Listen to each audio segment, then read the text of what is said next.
Hello and welcome to Do It Yourself channel. Today I will show you where to find the option and how to turn on easy mode in Samsung Galaxy A55. Where to look for this easy screen mode in our phone.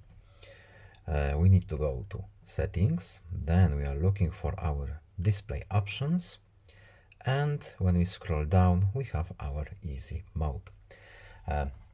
What does it do? We have short explanation here. Use a simple home screen layout with bigger on-screen items and longer touch on hold delay to prevent accidental actions and a higher contrast keyboard, etc. etc.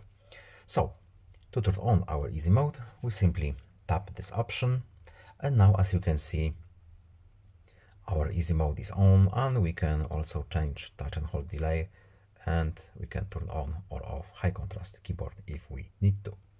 So that's it. I hope this video was helpful to you. Please leave a like and subscribe. Have a nice day and see you in the next video. Bye.